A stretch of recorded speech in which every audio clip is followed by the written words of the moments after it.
Well, my guest today is an author, a licensed professional counselor, and a man who knows firsthand what it's like to come out later in life.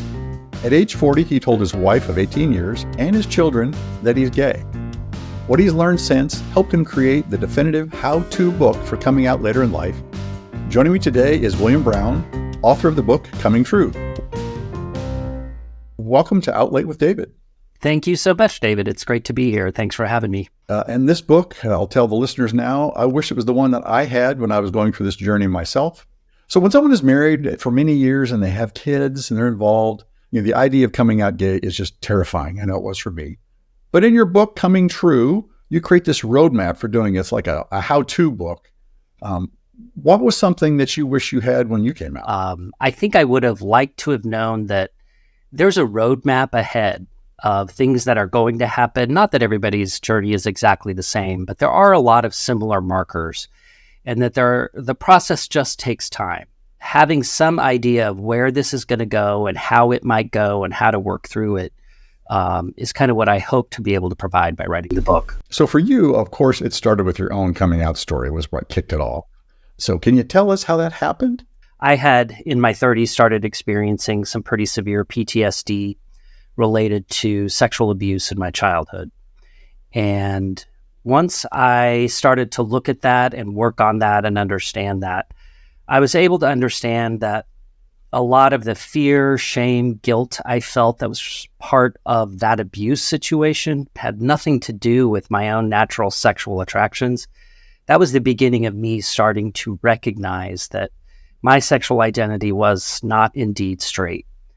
So when was that? How old were you? I was about 38, 39 years old. And I went through a lot of really great therapy around that. And it kind of left me at that point thinking, well, I'm not straight. Maybe I'm bisexual. Maybe I can just make this work and I'll just keep this to myself and I won't do anything about it. And I ended up just becoming more and more depressed, more and more anxious as I started to realize, gosh, this is a thing I can't make go away. And then the second thing that happened in my life, around the same time, my oldest child started to identify as something other than straight. She was 14 years old. It took an incredible amount of courage on her end to kind of share this and talk about it. And it became really hard for me as a dad to say, wow, you're facing this and I'm not. So you're going through this process in parallel, essentially, then? Yes. And so kind of the pressures of those two things together led me to seek some help, start to understand what are my options, how could I do this, how do I start to talk about it? And it led me to start the disclosure process with my wife and then the subsequent changes that happened afterwards. So those were the two events that precipitated change in my story. So when you said you started the disclosure process to your wife, as I understand from your book, she asked you questions. She did. I was just experiencing such levels of depression and anxiety that it was clear something was wrong. By happenstance, I ended up with a therapist who had walked this path before me. And at some point, she started to look at his website and find out a few more things about him and realized that was one of the spaces that he worked on. So that led her to ask the question, is this something that's on the table? It was something I was preparing to have those conversations, but she bravely initiated it. And I had to meet her there and say, you know what? Yes, this is the issue that I've been struggling with. But it began. How did she react to that when you? She was scared. She was concerned, afraid, did not know where things would go. She also was amazingly understanding and wanted to give me time and space to continue to work on this. She wanted some answers. And at that moment, I wasn't even ready to say, I am gay. I just was able to say, this is the thing I'm looking at. And so she waited patiently for me to continue to work on that till the day came where I was able to say, you know what, this is the truth about me. When did you say those three words, the I am gay? I said those to her about 3 months later. And when did you say them to yourself? Probably a couple of months before she asked the first question, that I was starting to have that language to myself and understanding what that word meant. Because one of the things that I've noticed in the work that I do is lots of us had this definition of what being gay meant. And it meant a certain lifestyle or a certain mannerism or certain all of these things that we were like, well, I'm not like that, so I'm not gay. So I had to understand that the definition is not about all that stuff. It's simply about my internal settings for who I'm affectionately and sexually attracted to, and that's it. And so once I was able to get that definition clear for myself and understand that it would be okay, that she will be okay, our family will be okay, I was able to, start to take the steps to live it. Once you had the conversation with her, when did you expand the bubble to then include your daughter? It was it was about a month after she and I had that conversation. We kind of took that time to decide between ourselves, is this something we could make work in a marriage or not? And we both reached the conclusion that we couldn't. And once we made that decision, we decided telling the kids first was most appropriate. And then we wanted to tell our extended families very quickly. My kids were wonderful about it. They were sad.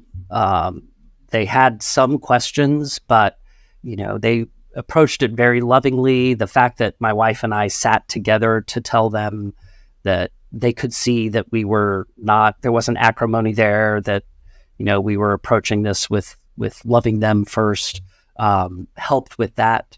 Our extended families were a mix of reactions. My mother said all the right things about I love you no matter what, and I didn't know this was happening, and my father was not so happy about it. It took him a while to first tell me that he was not happy about it, and then it took even longer for him to kind of resolve his own fears about what was happening and reach a place where he was, in the end, very accepting and very loving. But that took time. I've heard many stories from people, and the takeaway is don't always judge the first response someone has as their final response. We've had a longer time to think about it, and we just unload this on them, and now they've got to process it. So we need to give them the grace to go through whatever they need to get to their, I wouldn't say it's destination, but to where they change over time. Yeah. And it can feel, that's so important to not put too much weight, even to positive reactions, to understand that even positive reactions, a couple months later, my mom started saying things like, are you sure? Is this just a phase? How, I'm not sure this could actually, she kind of had her own way of working through it. But those reactions evolve over time. You said the kids felt sad. What do you think the basis of their sadness was? You? No, family? I've come to understand that it was more about the divorce, about the fact that we were not going to be living in the same house together. So when a man is weighing on the decision to come out, to his wife and family, because mostly men in your group, as I understand it, the way it is today, he thinks of all the possible repercussions and says, is it worth it? Or do I just let the clock run out and I'll just, stick it out. I'll stay with this and I'll just be who I appear to be and not do anything. And how do you advise them to look at that? I have not worked with a single person who ever said, I so regret that I did this. Even when there have been very difficult outcomes. I've had, it's rare, but I have had some people who have lost family, whose children have written them off. And their loss is profound. But even in those circumstances, the idea of I don't have to live in secrecy anymore. I can feel good about my integrity. The benefit of that is hard to know the magnitude of until it happens. You can tell people that you're going to feel this sense of relief and freedom that means more than anything. But until you feel it, you have a hard time really believing it. So it's letting them know that through this process, these are some of the things you can expect. These are some of the things that you're going to struggle with. But here are some of the answers, and here are some of the ways to work through them. Helps encourages the sense that it might be worth it. And then when they see people who, like you or me or other people who are like, we're on the side where we just live our lives now. We happen to be gay men, but that's not really the focus of our lives. We're just people living lives and having relationships. And suddenly those things at first, like, oh, I'm going to go on a gay date and I'm going to have gay sex and I'm going to have a gay this. Suddenly I don't. Just have relationships and people in my life. And, reaching that place just takes some time to break through. Yeah, it's hard to go from the days where, tears running down your face, you have a headache and you're not sleeping and your mind is obsessing, to where now it's like, I'm giddy. Sometimes I'm literally giddy. Yeah. When I get up in the morning and laugh and say, I had a great life, loved all that I experienced. So no regrets for there. Yeah. But that the dimensions I never expected to change in how I feel. But then there's a little guilt too, I must admit. In my case, a little guilt, because you say, I'm feeling so good, knowing though what I went through and what others went through with me. Yeah. People feel more guilt and shame related to choices that ended up hurting people we loved than they do about their sexuality. They can reach peace around sexual identity more easily, but that piece of, that there are people that I loved that were hurt by some of the decisions and choices I made is something that takes some time to resolve. And unfortunately, we can't go back and change them. And many of us, as you said, wouldn't. I wouldn't change anything really, because the blessings are so big from some of those choices. But all I can do now is live my life as somebody who's going to try to be honest and forthright and transparent and not live with secrets anymore. And just by living that way, I'm changing things. And that's all I can do to really correct that in the long run. But resolving and can be more present then. And can be more present for those in your life that are still there as well. It is. I mean, that's the thing. They can benefit from that. Yeah. We don't recognize how big of a gap we built between ourselves and other people. I describe it as kind of this cushion that we built up around this secret. And it was between us and everyone we loved. And now when it's gone, all of those people have room to be closer to us and we have room to be closer to them. Again, that evolution takes a little time, but it's one of those things, until you get some perspective, you don't even realize how much of that space existed between you and the rest of the world.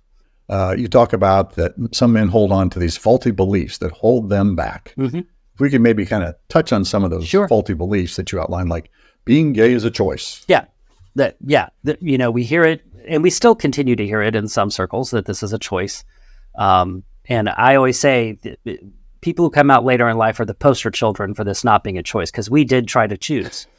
We chose to try to be straight and it just couldn't work. So that's my, humorous way of saying this. It doesn't even make sense. But we will hold on to that in order to try to keep ourselves away from the fear and all of that stuff. There are all kinds of beliefs that the world is going to end. I'm going to lose my job. I'm going to be homeless. That people will reject me and I will never have connection or relationship ever again in life.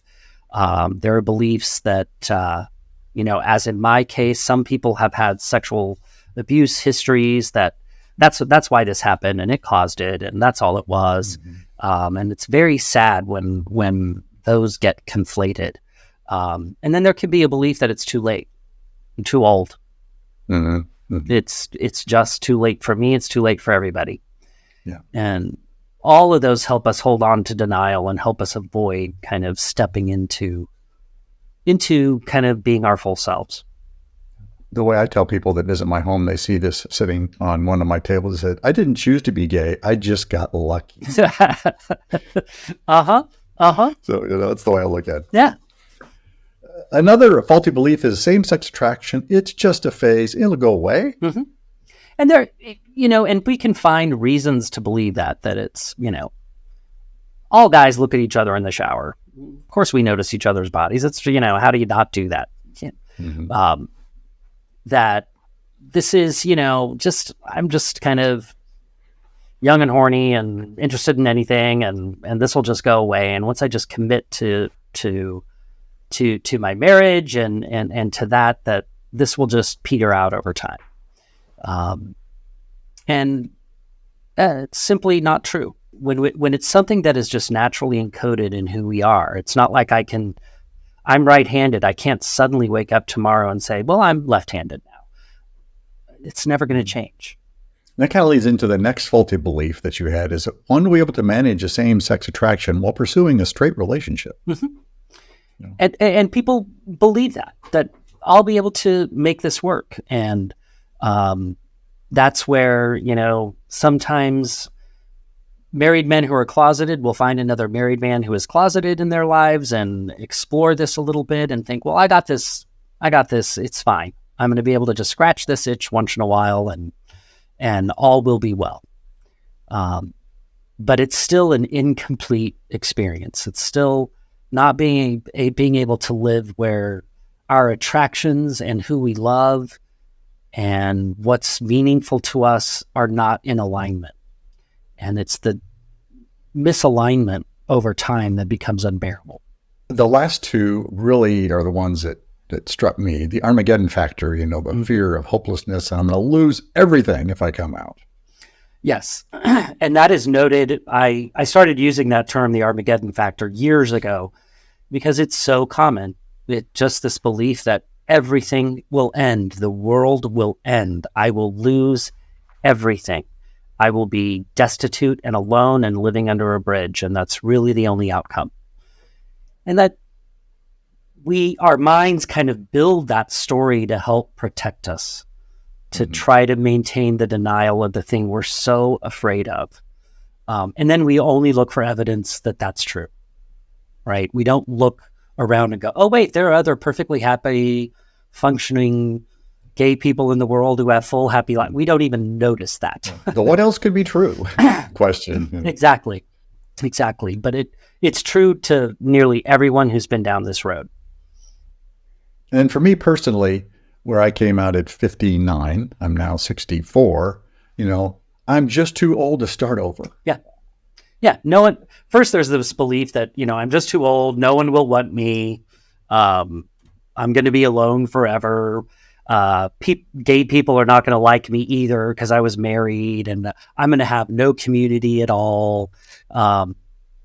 And those things could not be further from the truth. And we don't have to look that far. We can look at, there are all kinds of people who, for whatever reason, find themselves single later in life, whether it's through divorce, whether it's through the death of a partner, those kinds of things. And people have been able to find new lives and new relationships and those kinds of things.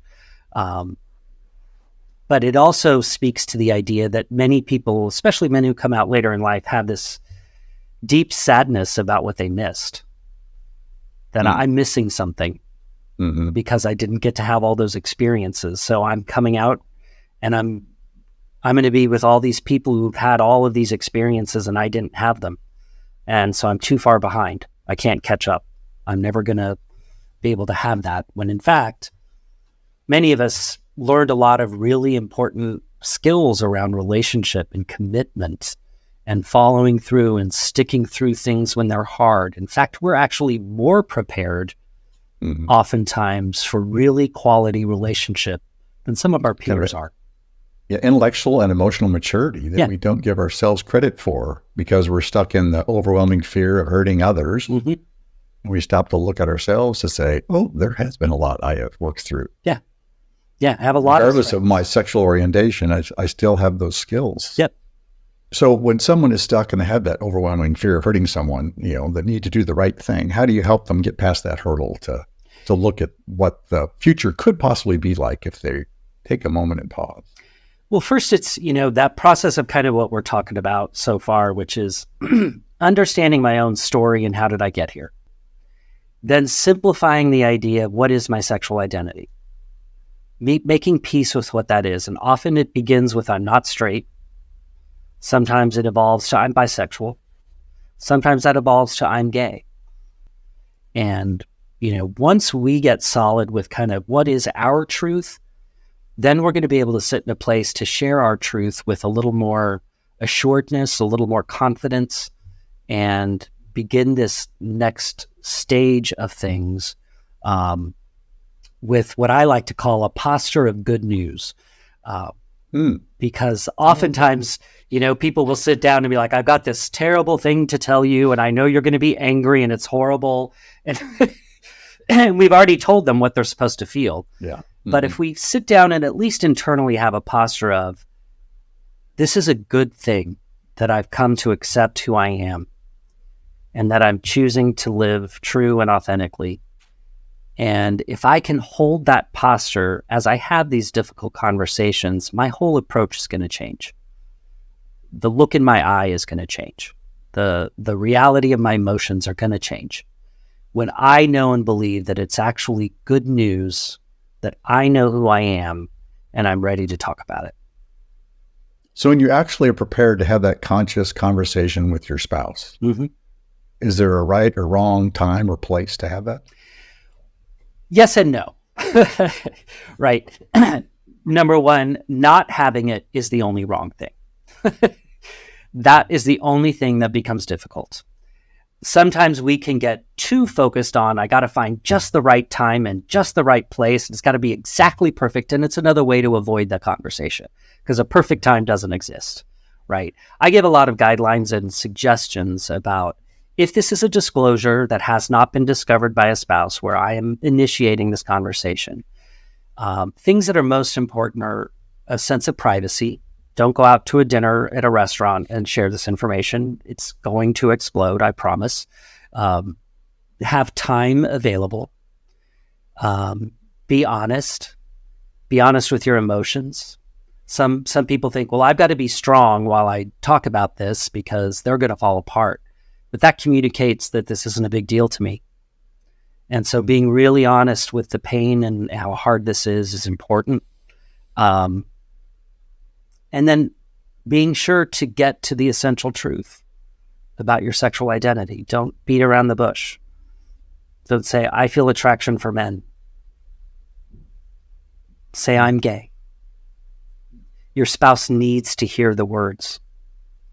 And it's the gift we give them because when they have to wait for that or it's not clear, they're left not knowing what's true and holding on to some hope that isn't really fair to continue to give them around this reality. So, being honest with emotions, having privacy, getting to the truth, but not feeling a pull to have all the answers. In those conversations, it's okay to say, I don't know.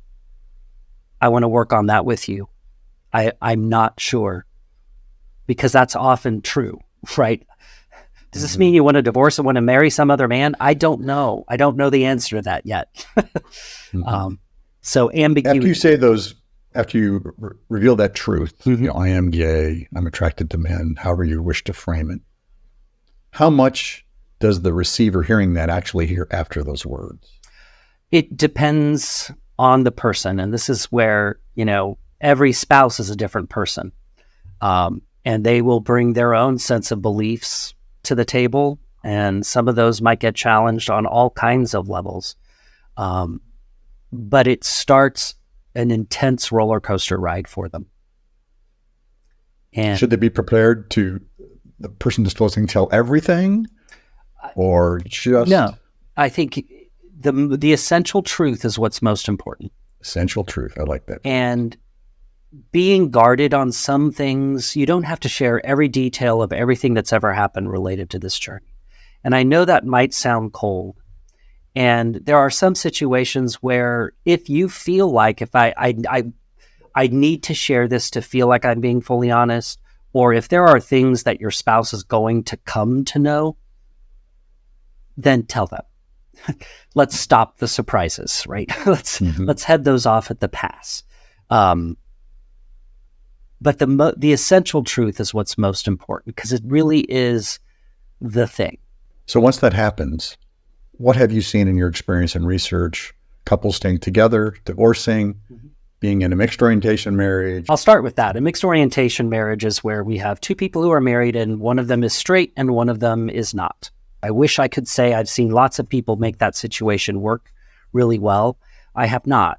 That does not mean it cannot. It just means I have not worked with people who have found a way to make that work in a way that flourished. More often than not, this ends in separation, sometimes divorce. It is the more common outcome, but it's not one that has to be decided the day of, right? It can take a little time to work into that decision. My wife and I, it was more than a year after disclosure when we got divorced, when our divorce became final. We took a lot of time with it. There's no prescription on how that has to work, but research is limited. Research shows that if the issue is homosexuality, marriages tend to last no longer than 3 years after disclosure. If the issue is more truly bisexuality, on average, marriages last 7 to 10 years after disclosure. How does one begin that new chapter as a gay man, finding community, self-acceptance, and moving forward? Yeah, it's a matter of, I call it starting with some immersion experiences, not jumping in the deep end of the pool immersion, but starting to go to places where the assumption that everyone here is gay, right? A gay bar or some event like that, where your presence is coming out. You don't have to do anything. Gay sports league. Yeah, you don't have to say anything. You don't have to do anything. It's just an assumption. To start to get exposure to the greater community and understand that this community is vast and wide and as varied as any other. And, sometimes for some people, it's going to a church that has, an LGBT focus, if faith was important to them. Understanding that there's a lane for everybody and what you believe that can exist with your sexual identity. And so getting as much exposure to those things as possible, getting comfortable with them.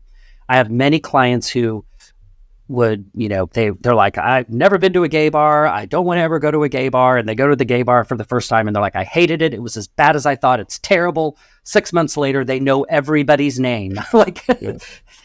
The first immersion experience doesn't have to feel good, but having those, getting a broad view of what this could mean, getting it in meetup groups, wilderness groups, hiking groups, game playing groups, all kinds of things. It doesn't mean your whole life is going to be gay for the rest of your life with only gay people, but it is important to get some comfort and familiarity with the full range of people who are part of this community, understanding that there's a place for everyone.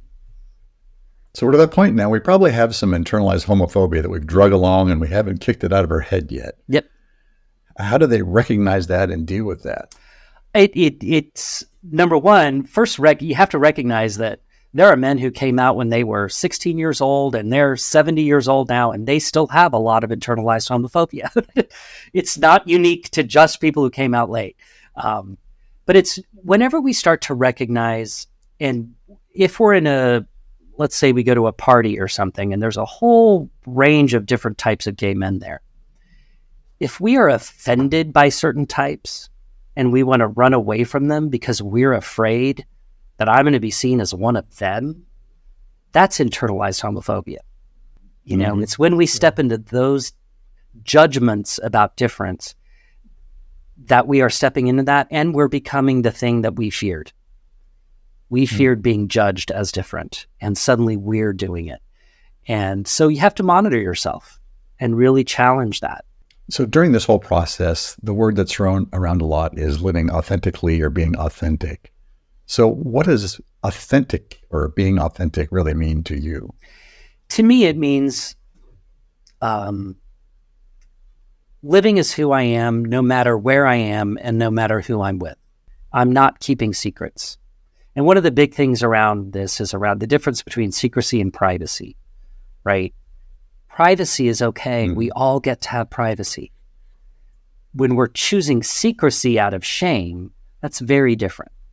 If I'm choosing to keep aspects of my life private because I want appropriate boundaries, that's perfectly okay. It's not sitting in shame, right?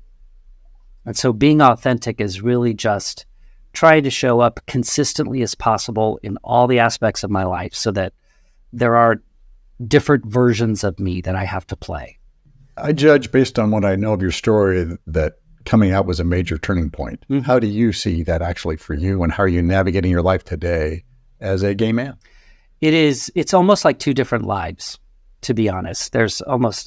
I have these moments where I feel like I lived one life and now I've lived a different life, and oh my God, they're just two different people, when in fact they're not. And fortunately at this point, I've been able to integrate my previous life and my current life more fully with family and friends and those kinds of things. I've been very fortunate in that.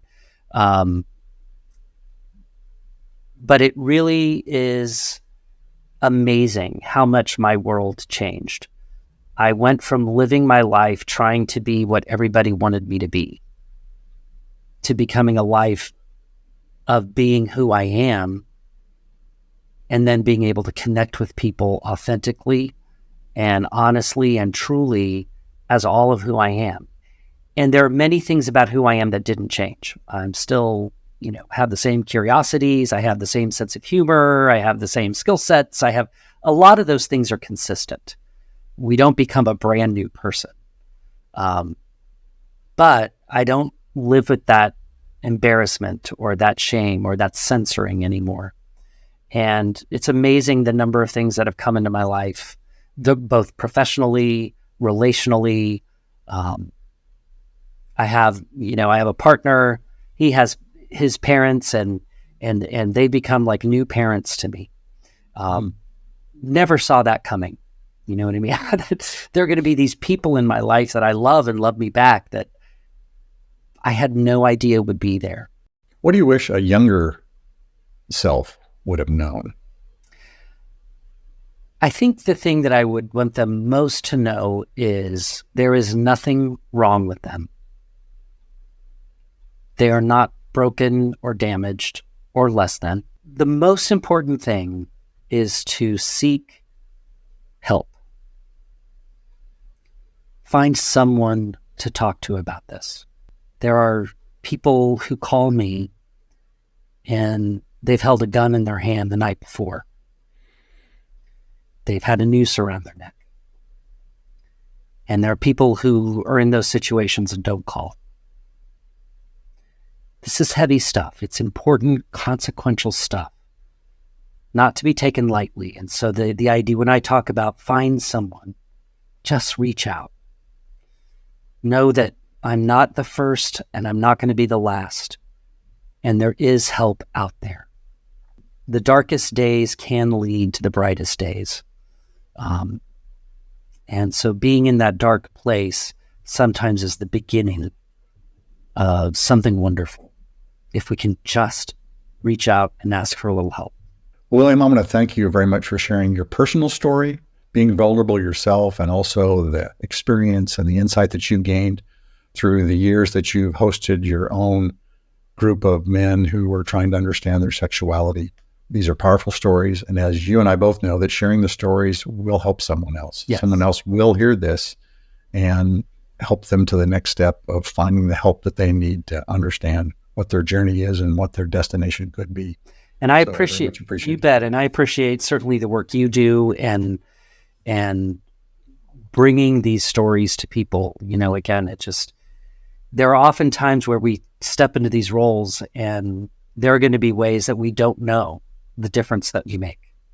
But just by having it out there in the world, it makes such a difference. And again, it makes meaning from our own stories.